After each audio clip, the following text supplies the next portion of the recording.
Welcome, my friends, to Life Interrupts Us. It's my podcast. It's new. This is season 1, and we're excited about it. This season, we're focusing on relationships and all aspects of it. We're going to talk about dating. We're going to talk about friendship. We're going to talk about sex. We're going to talk about romance. We're going to talk about having low standards and lofty expectations. We're going to talk about fathers, parents, children. We're going to try to cover everything that speaks to the realm of relationships. But here's how we're going to do it. We're going to do it with style. We're going to do it with my style. My style? I'm glad you asked. I'm a storyteller. Yes, in other realms of my life, I'm a singer, songwriter, producer, author, all that good stuff. But in this particular realm, I'm a storyteller. And boy, do I have stories to tell. Some of them will make you laugh. Some of them, they'll be tough to hear. Some of them come with lessons that I've learned that maybe you can learn. Some of them, I'm still trying to figure it out. I'm gonna keep it real on this podcast so that you can know that I'm authentic, that I'm not playing around with just being another guy with another podcast, rambling on. Nah, I got some real stuff to say. I have some real lived experiences, some of them exciting, some of them devastating. But all of them are centered around this one fact. Life interrupts us all. I just decided I want to start talking about it. I want to start talking about some of the interruptions that I've had. And I've had a lot. So this season, as we focus on relationships, you'll hear me talk quite a bit about the interruptions that I've had. Things that didn't go right. Some things that did. Either way, just keep tuning in. Buckle up. Because Stephen Wayne is going to keep it all the way real. So, let's get ready to overcome the interruptions.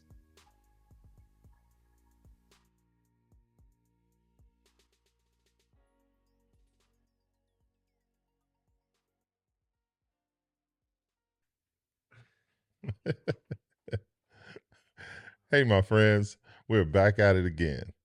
This is Stephen Wayne, your storyteller, and welcome to another podcast episode of Life Interrupts Us. Today, we're going to talk about something that I have always found to be a very, very interesting subject. It's been debated a lot.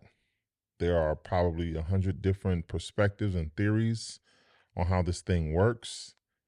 So, in true storyteller fashion, I'm just going to give you my storytelling and my anecdotes for solutions for how someone might be thinking, and we'll go from there.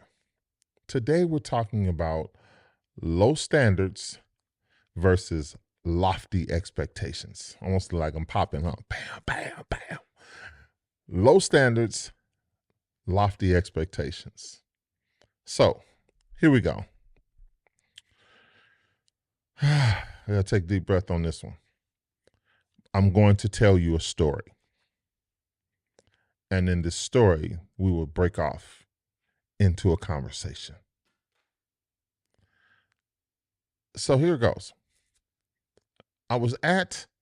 This is when I was on a leadership team for a particular church. Because if you've watched any of the episodes, you've already heard me in my introduction episode say I'm a church guy. I'm a God guy. I'm not a big fan of church these days, but I'm a God guy. I'm a Jesus dude. But I was a leader of a church. I was one of the leaders. And we were going on this retreat, this leadership retreat. Now, we had already been having conversations about this particular subject as it pertains specifically to dating. And I don't think that this subject of low standards and lofty expectations should just be relegated to dating. I think that we should be using this as a metric to judge all of our relationships, our friendships, and some of us are running with cats that we got a high standard for what we expect from them, and we have a lofty expectation, but their standard is down here, so it really doesn't jive. So anyway, we have been having all these conversations with some of the people who at the church who were single, and they always seem to come to me for the single advice. Now, here's the thing. I said in my introduction episode, I've been married 3 times. And maybe by now you've seen another episode of Men in Romance. I've always had a woman. I ain't hardly ever been single. So I don't know why people ask me, because I've been booed up my whole life. So anyway, they always say, "Hey, Bishop," because some people call me the Bishop.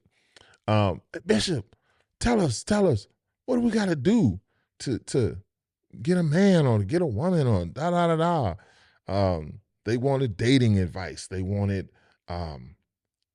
as the kids call it, at least my youngest son calls it right now, Riz. They wanted Riz advice.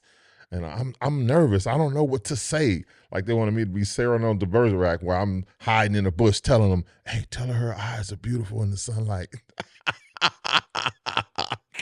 And it's midnight, right? So anyway, we're at this retreat. And my wife and I pull up. It was beautiful. It was up the coast, Southern California. We're up the coast, and I think it was maybe Oxnard or Ventura, somewhere in Ventura. And we had this beach house that literally sat right on the beach. Here's the thing, though. We were on the beach, but the beach went on forever. If you wanted to walk down to where the water was, man, you was going to be walking all day. It was the biggest plot of sand I had ever seen in my life. At any rate, still beautiful though. So our house is right there on the sand, all 200 or 300 yards of it. And then you can see the ocean as a little ways off. So we get there. My wife and I are like, "Ooh, this is beautiful. We're going to have a good time." And, it was with people we're serving with in ministry and, all that good stuff. So I take the bags and someone tells me, "Hey, Bishop, you in this room right here." So I go to the room. And as I'm going to the room, I hear this statement. Well, I'm going to need to run his credit and do a background check, because if he don't have at least a 700 credit score, I don't know if I don't know if I can do anything with that. Now, again, I'm going to the room. I'm in the hallway when I hear this, and I get in the room and I'm laughing to myself. Like, first of all, because I know who said it, and I'm like, "Oh, okay, 700 credit score. All right." Secondly, this person is single and was very single. She was very single at the time. And so I'm like, okay, now that doesn't mean I'm suggesting that, if you're single, you need to lower your standards. No, low standards, lofty expectations. The goal is to somewhere meet in the middle, because sometimes our standards are too low and sometimes our expectations are too high. So anyway, someone rang out and said, "Bishop, did you hear that?" Now I'm all the way in the room. I'm not even in eye shot of these people when they ask me that. And I'm laughing, cracking up. So I come out, I say, "Yeah, I heard it." I'm in the hallway. "I heard it. What you think about it?" I said, "I will be there in a second." So, as was the custom at the time, we would, after church or if we were out for an outing, because we hung out together socially a lot, we would break off into these conversations about dating and love life and romance and friendship and all the things that I'm going to talk about in season 1 of this podcast. And so the retreat hasn't even started yet. And here we go. Now, we weren't there for this. We were there for some spiritual stuff, get closer with God, closer with one another, and move our ministry forward for the next year and all that good stuff. For those of you who go to church or who are in leadership, in church or in an organization, you know what a retreat's for. However, on most retreats, all kind of other foolishness and foolery happens. This was no exception. so I went, and when I come out into the main room, everybody is like everybody that's there is sitting at this big table. And so one of the leaders says, "Come on, Bishop, sit down. Sit down. We want to hear what you got to say." I'm like, "Oh, Lord." My wife is in the background smiling and laughing, and she's in the kitchen putting some stuff together because I think she was on duty to cook the first meal or whatever. And I said, "Well, I heard the comment, and I'm just going to keep it simple. There's not a whole lot to say, but I do have a question. You say you want to run a background check so that you can check his credit score. Is that correct?" She said, "Yes." I said, "Okay." Well, I have a question then. My question is, what's your credit score?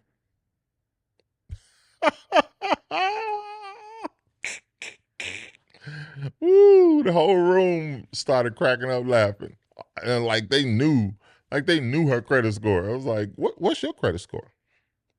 Because again, I led this whole conversation with this podcast by saying that some people won't agree with what I'm getting ready to say, but I'm going to say it anyway because some people will agree, but I don't care if you agree or not. It's my perspective.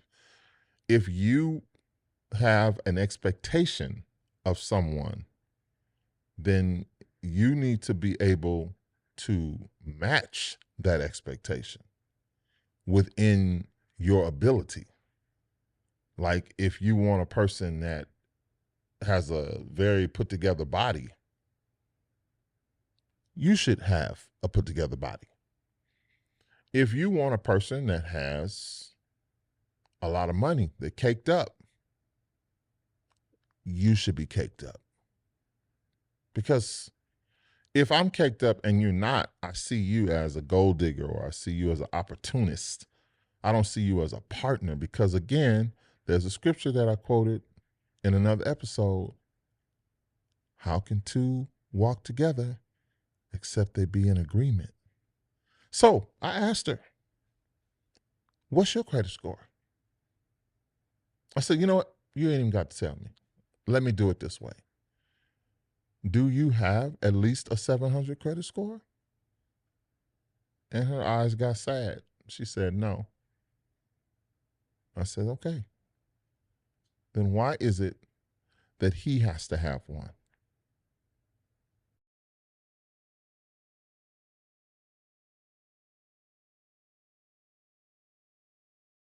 So my question to her left her in a state of perplexity because the issue was simple. She wanted something of someone that she herself did not have. Now, if a person says to you, you don't have to have what I have, you're good to go. You're good to go. But that person has to be able to freely say that. So as the conversation continued, other people chimed in. Well, I don't have that. I don't have that kind of expectation, because my credit score ain't good, and I don't think it's. I said, well, hold on. I said, let's examine this from a different perspective. So I went back to her. Why is the credit score important to you? And she said, well, because it symbolizes stability and it symbolizes forward progress and growth and responsibility and I said, okay. I said, all right, that's cool. I said, well, I knew a person who had an 840 credit score. 850 is the top. She had 840. And then life interrupted her. She lost some things. Got hit with some tax bills. Lost some property. Didn't have a job. Ran out of money. That 840 was gone quick. But does that change the essence of who that person is in character? Did she become a irresponsible person? Did she become a bad person? Did she become someone who wasn't reliable? No. Life just happened. So everybody was kind of around the table. Man, that's pretty deep. That's pretty deep. I said, well, hold on. Let's go deeper. I said, I know some people who have 750 and above credit scores. And some of them, now I didn't say this then because we were at a church retreat, but I'm going to say it now. Some of them were assholes, jerks, mean. They have no character about them, no integrity. They just happen to have enough money and that they're focused enough on their credit profile that they've invested all their time and energy into making sure that all of their bills is paid on time and all that other good stuff, but they treat people like dirt. So I said, you got on the flip side, you have some people who have terrible credit scores, 530, 560, 480. But that's just because life has interrupted them. But they're good people. So what you think of that? What do you want? You want the jerk with the 750 credit score who probably ain't going to get with you no way, because if you don't have a 750 credit score to match his, he going to see you as dead weight? Or do you want a man whose credit score is 580, but he's working on it because he's a man of integrity and he's trying to get life together? How can two walk together except they be in agreement? And man, that table went dead quiet. And then everybody started, that was rich. That was rich. Yeah, I feel that. So I'm about to go find me a man with a 480. Hey, yeah, you could do that, but that's that whole conversation that people have about, would you date a person that picks up trash for a living? Or does he have to drive a BMW? Who cares how he got it? I talked in my introduction episode, I talked about a friend who wanted to head down the wrong direction because he wanted some fast money. There are some people who got money fast and bought big, shiny things, but they didn't get to keep it. Or that's all they're focused on is the big, shiny things. They don't care nothing about what you got going on. They don't care nothing about what you bring to the table unless you can bring what they bring. So we concluded the conversation, with me challenging the whole group, because most of the people at the table were single. And I challenged the whole group by encouraging them with what my wife and I have. We have a slogan. And that slogan says simply 2 words: we fit. She and I fit. We're doing life together. We fit. We're going in the same direction. We're in agreement. When the money was low, we in agreement. When we can't pay all the bills on time, we in agreement. When everything is fine and we're traveling and we're in agreement. I said, you guys need to be looking for people who align with you as you align with them. Two walking together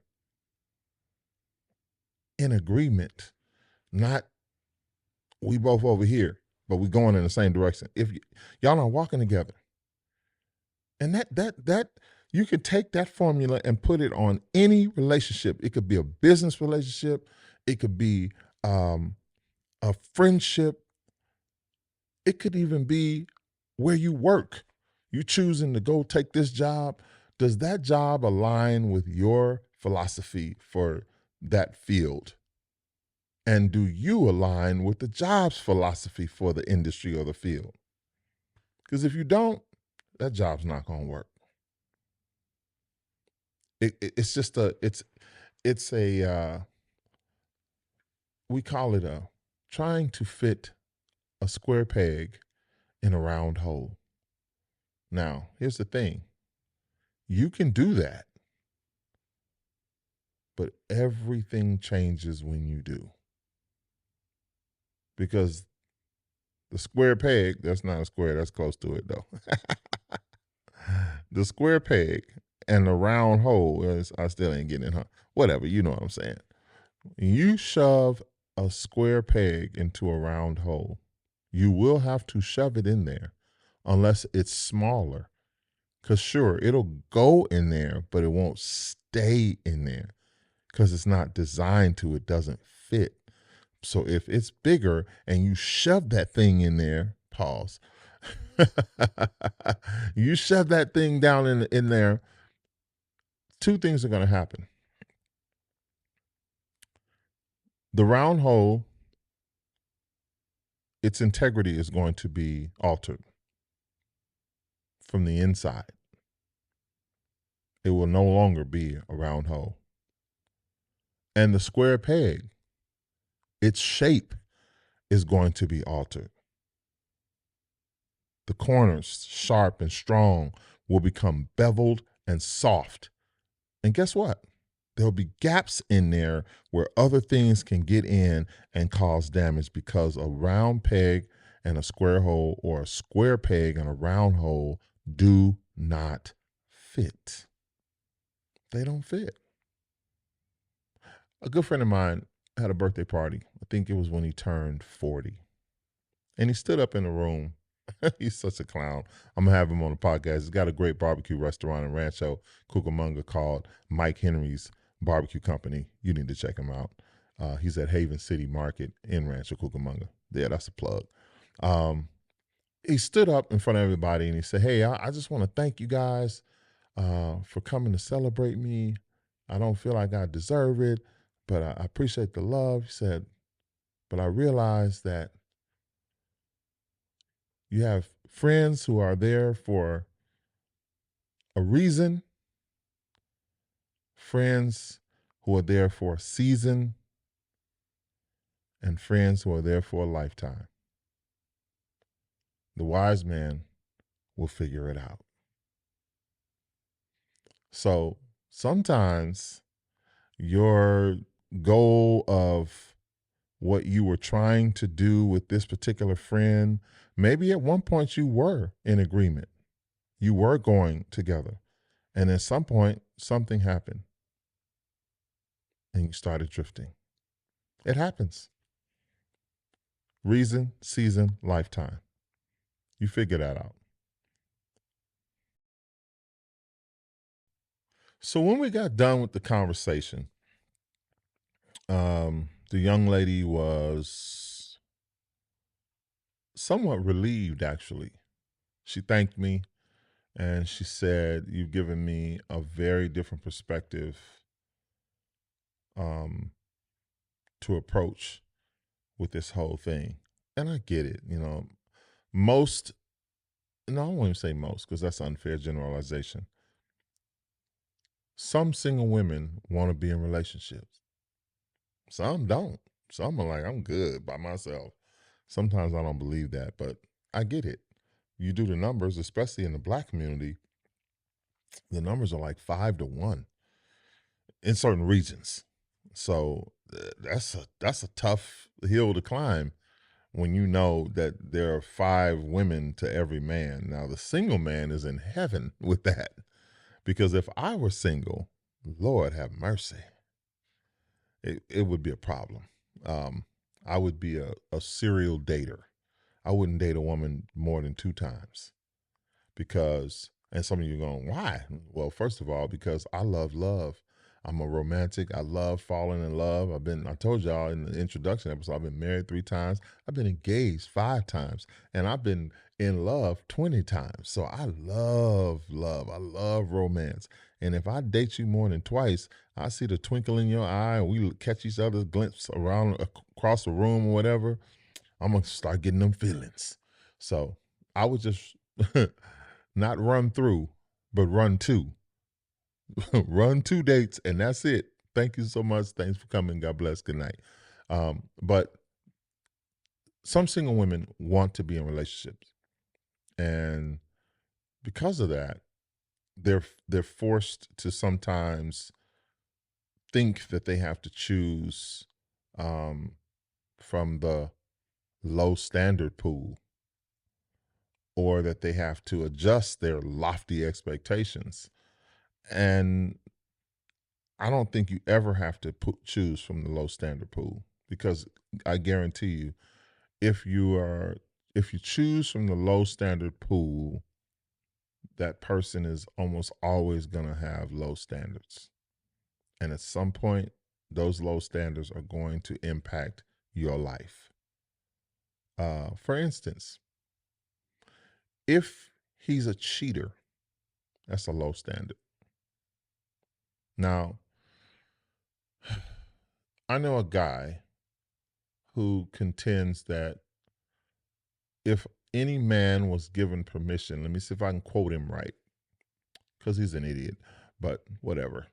If any man is given permission from his woman to cheat, he will. And my pushback on that was simple. I don't agree with you, bro. He said 9 out of 10 men would do that. I said, okay, that's 90%. I said, well, and at the time there were 3 of us in the conversation, he and myself and one other guy. I said, well, there are 3 of us here, and based on your math, at least 2 of us would say yes to what you're saying. He said, yeah. I said, you're wrong. 2 of us would say no to what you're saying. I said, so your math of 90% doesn't work. So he went on and on and on. Now, you telling me that if J-Lo walked by here right now and said, I want to give you some, you would not be like, oh, I want to do that. I said, no, I wouldn't. Yeah, Kaylin, J-Lo. I mean, J-Lo got a juicy booty and all that, but yeah, it wouldn't even have to, yeah, like my son said, there's plenty of women with juicy booties. It wouldn't even have to be J-Lo. But for me, personally, that wouldn't move me. Even if my wife was sitting next to me and said, baby, go on and hit that. No, because that's not who I am. That's not who I've ever really been. I've done some things that I'm not proud of, and I have made some mistakes, but they weren't common mistakes. They weren't recurring mistakes. I'm not a serial guy like that. Some men, yes, some men have earned the title. They are dogs. Some men are hounds. Some men say that ain't nothing better than another woman. And I get that, but that's just not who I've ever been in that way. So, and again, I'm not casting disparaging theories on him, because I've had moments where I've not made good decisions, but they weren't defining moments. It wasn't like people could all say, oh, Steve, he a dog, he ain't no good. No, there are a few women that might feel that way because their heart was broken, but not because I was messing around with 20 other women with them. No. So, he just rambled on and on because he says things that are just ridiculous. But that's his way of thinking. So that would be a low standard if you choose to get with someone that you know has these types of character flaws. And you're saying, well, it's better than being alone. You will still be alone. Because when he's out cheating on you, you are alone. You by yourself. So you would do much better to enrich your life, with living. There's so many things to enjoy in life. And yes, it's some people say, well, it's easy for you to say you got a woman. Yes, I do, and she's amazing. But I enjoy my life with her. But I enjoy my life without her too. There's a difference. And you gotta live your life. There's a world to see. There's good food to eat. There are movies to see. I love going to the movies by myself to this day. And I said, I get excited when I see a person sitting at a dinner table by themselves at a restaurant. Because first of all, it takes courage to sit at a restaurant by yourself and eat dinner. Because people are looking going, I wonder why that person's alone. But they looking like, I don't care. I came here to have me a good meal, and I'm going to do just that. Now, granted, that person might actually be thinking, wow, I wish I had somebody to sit with me. But that thought may have been at home because they obviously didn't keep it from letting them go out to have themselves a good time or a good meal. It's just life. It's life. So, I encouraged my young friend at the time, said, hey, look, all of us are in a position where we can alter how we think. I used to have a saying. I used to say it all the time at church. You get to choose. You get to choose how you want to live your life, who you want to live your life with, what you want to go after in life. You get to choose that. Now, life is always going to interrupt us, but you still get to choose how you're going to live it. So gather as much wisdom as you can so that you can live it the best way you can. Find some balance. Now, low standard, if he works as a garbage truck man, that's not a low standard. That brother's working. He got a steady check. And guess what? He's also going to have a little retirement. You got to play the long game. But more importantly, he might be working as a trash man while he's working on his vision quest. His vision quest might be to own a business or to create a service or to tap into his creative artistry. You might be the person that can help unlock some of that if you guys fit. Me and my wife fit. I started my music company because I said to her the first year that we were together, I said, baby, I want to start putting on some concerts. She didn't say, well, how much is that going to cost? Or who you going to get to help? Or what does that look like? Give me the logistics. She said, let's do it. Let's. LET''S. That means let us do it. And boom. That same year we did it. And we did that same event for 10 years straight. And we're about to bring it back. COVID, life interrupts. COVID interrupted everything. So you need to find, first of all, you need to find a peace within yourself that says, I'm not going to ask for these things that are so lofty that they're almost unattainable and unrealistic. And I'm not going to look for these things that are down here in the gutter. I'm going to bring some balance to my own view and my own perspective so that I can see people that fit my life and we can connect and build together. Because that's what it's all about.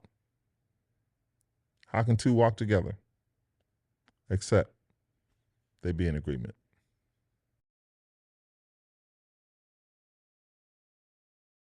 So listen, it's simple. It'll be a recurring theme throughout all of the podcasts that I do. Life continues to interrupt us, but that's not the question. That's a fact. The question is, what are you going to do about it? Are you going to be an overcomer or are you going to be an underachiever? I used to, and I know this is like almost segueing into a whole nother episode, but I'm going to say this anyway. I used to have a very common thing happen to me at a certain segment in my life when I was dating. I would always have tire trouble. Yes, tire, like the wheels in your car. It was ridiculous. I would catch flats at the most inopportune times all the time, and I would run out of gas. Those are the two things that I was known for, running out of gas and catching flats. Now, the gas thing, it was because I would always push the needle as far as I could. But the tire thing was because I would invest in low quality tires. I knew every spot in LA to find used tires at 1:00 in the morning. So I would go and buy a $20 tire to put on my car. My girl would be, or the girl that I was dating would be in the car looking all pissed off and irritated. And I'm like, man, this is crazy. I would just be laughing because I would go to one place so often. They were like, hey, Steve, when you gonna buy some new tires for that car? And I'm like, when I get a new car. I ain't putting no new tires on this old car. Give me the $20 tire, man. Hook me up. I chose that. And choosing that led me to always be in a situation where I had to always get a new tire or a used tire because I was choosing a low standard. So listen, life will interrupt us, but we get to choose how we want to respond. And because that power is in our hands, we got to live this thing. We got to rise above, whatever, rise above the situation, the moments, rise above our own thinking, rise above the low standard thinking. You deserve better. Rise above the high, lofty expectations. Rise your thinking above that, but bring that expectation down to a place that makes sense so that you can roll. Sometimes life's interruptions are not our fault, though. Sometimes it's just life. Cancer, it doesn't say, oh, let's go get Steve or let's go get this person. It just shows up. You could be a person that smokes. You could be a person that, eats a certain way, but what about the clean living, healthy people that get cancer or that get other sicknesses or, people whose houses burn down because somebody lit a fire somewhere else or because the dry bush just caught a flame. Life interrupts us. But then there are times when other people are the source of the storm. And that's why we have to be careful who we're walking with. Because if you're walking with somebody that you are not in agreement with, I'm a living witness. They will do some things that cause life to interrupt you. So you got to choose wisely, my friend. Choose wisely. Now, you sat here with me through this episode, and I appreciate you. Throw something in the chat on Instagram, on YouTube, and let me know what you thought about this episode. Let me know how you're feeling about it. Let me know if you got a different perspective. I respect it. Because I've heard all kinds of perspectives on this conversation around lofty expectations and low standards. And then on the next episode, we'll get back at you and we'll do it again. I am Stephen Wayne, your storyteller. And this is the podcast, Life Interrupts Us. Y'all be good. So You've come to the end of another episode of Life Interrupts Us, the podcast, and I hope that you've been thrilled by the storytelling. I hope that you gained some insight from some of the guests. I hope that you have come away putting more value on your own stories. But let's be clear, life interrupting us is not a random thing. Sometimes it's just the facts of life. Sometimes it's at the hands of someone else. Sometimes it's at the hands of ourselves. So whatever you decide to do, just make sure that you focus on being a victor and not a victim. That you focus on being an overcomer. That you focus on being the winner and not the loser of this game called life.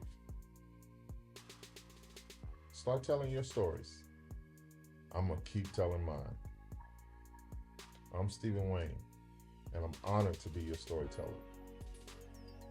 This is the podcast where life interrupts us. So here's the thing. If you don't play, life wins. So let's play. Take care of yourself.